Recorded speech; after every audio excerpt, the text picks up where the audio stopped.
안녕하세요. 이번 영상에서는 서사적인 구조를 중심으로 영화 벤자민 버튼의 시간은 거꾸로 간다와 원작 소설과의 차이점에 대해 이야기하겠습니다. 먼저 벤자민 버튼의 이야기는 시간이 거꾸로 흘러가는 한 인물의 인생을 다루고 있습니다.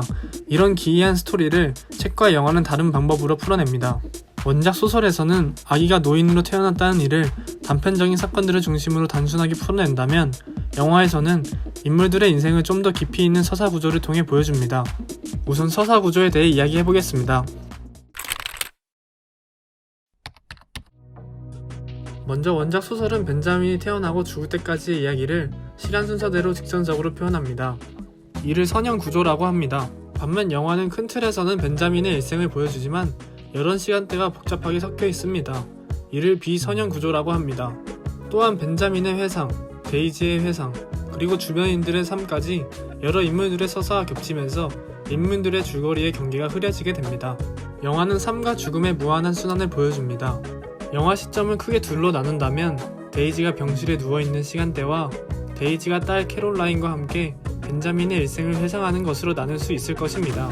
병실에서 누워 죽어가고 있는 데이지는 벤자민이 태어나는 시점부터 회상을 하는데요. 벤자민의 출생은 현재 시점에서 죽어가고 있는 노인 데이지의 모습과 대조적이면서도 외관상으로는 둘 다 노인의 모습을 하고 있다는 점에서 비슷해 보이기도 합니다. 이렇게 데이지의 죽어가는 모습과 벤자민의 출생이 연결되며 서로 연결고리가 이어집니다. 또한 벤자민의 출생은 제1차 세계대전이 끝날 때쯤인데요.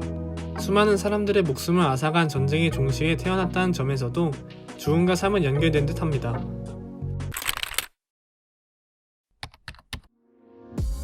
이어서 서술 기법에서도 차이점을 살펴볼 수 있습니다. 소설과 영화는 모두 처음부터 끝까지 시간 순서로 이야기가 흘러갑니다. 하지만 원작에서는 시간이 단층적으로만 흘러가고 영화는 현실과 회상의 두 시점이 교차됩니다. 우리는 데이지의 추억 속에서 벤자민의 삶을 들여다보게 됩니다. 소설에서 서사의 시점은 벤자민으로부터만 전개되지만 영화는 회상과 현실을 교차하며 벤자민과 데이지의 시점에서 이야기가 보여집니다. 마지막으로 상징에서도 차이점을 발견할 수 있습니다. 책은 짧은 호흡으로 흘러가는 단편이다 보니 이렇다 할 상징물들을 찾기 어렵습니다. 반면 영화 벤자민 버튼의 시간은 거꾸로 간다에는 다양한 상징물들이 나타납니다. 대표적인 예로 반대 방향으로 가는 시계가 있습니다. 벤자민이 태어난 해에는 어느 시계공이 1차 세계대전으로 죽은 사람들을 기르기 위해 반대 방향으로 가는 큰 시계를 만들었습니다. 그 시계는 기차역에 설치되었죠. 그리고 시간이 흘러 기차역에 오랜 시간 있었던 이 시계는 새로운 시계로 대체됩니다. 시계가 바뀐 그 다음의 봄에 벤자민은 아기 형태로 데이지의 품에서 죽습니다. 그리고 영화의 전개는 데이지가 병실에 있는 현재 시점으로 돌아옵니다. 데이지의 죽음이 임박하고 허리케인은 뉴 올리언스를 강타합니다. 이 반대 방향으로 가는 시계는 벤자민의 일생을 상징했다고 볼 수 있습니다. 영화 초반에 등장한 시계는 벤자민의 역행하는 생명을 의미하고 영화의 마지막에 나온 시계는 벤자민과 데이지의 시대가 끝나고 다음 세대가 시작하는 것을 의미합니다. 영화는 이를 통해 관객들에게 생사의 순환을 보여줍니다. 두 번째 상징은 벌새입니다. 벌새는 세상에서 유일하게 거꾸로 날 수 있는 새입니다.